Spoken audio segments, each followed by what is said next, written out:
Fiona Hill, the Brookings Institute. You're here today to talk about what Russia wants and how the West should respond. What would you like to see the West doing? Well, I think the West actually has to decide what it wants as well. The title, of course, was chosen because the focus was on Russia. But I think we have to turn the question right back to ourselves again about what kinds of relationship we see ourselves having with Russia. I don't see in any way that we would want to be in a conflict, an open, full-blown war with Russia. We also, however, don't want to see the ability of Russia to play in our politics, which is something that people are greatly concerned about. And we also don't want Russia to feel that there is any no penalty, rather, that they can act with impunity in putting pressure on their neighbours, because there's a great deal of concerns much more broadly in Europe that this will not just stop with Ukraine, that it might also impact other countries that are member states of Russia, that it might not be a question of invasion in some respects in the case of, say, the Baltic states or Finland and Sweden that are not members of NATO, but it will become really hard to bear political pressure or economic pressure, the manipulation of embargoes on trade.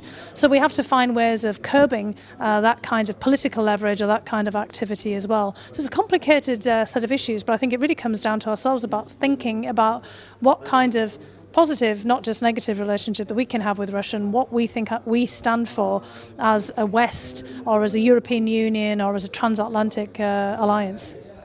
Would you see specific differences between the US and the EU on these matters?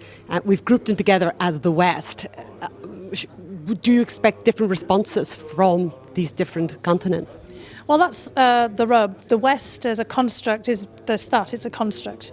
There is the transatlantic alliance that has its manifestation in NATO.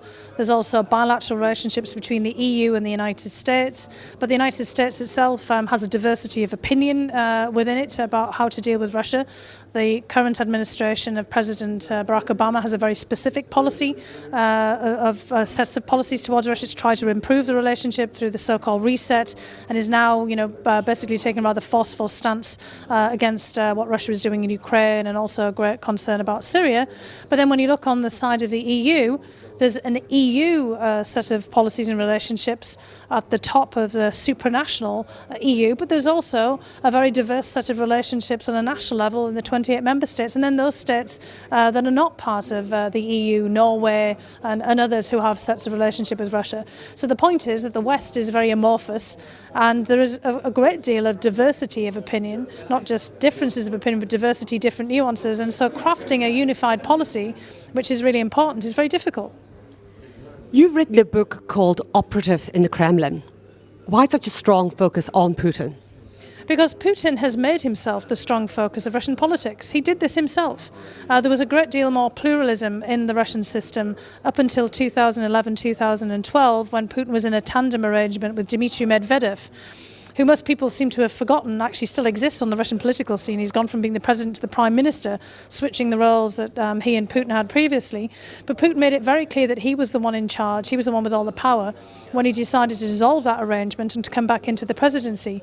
And even one of his key advisors about a year ago said there is no Russia without Putin, and without Putin there is no Russia. Essentially fusing together the person and the state.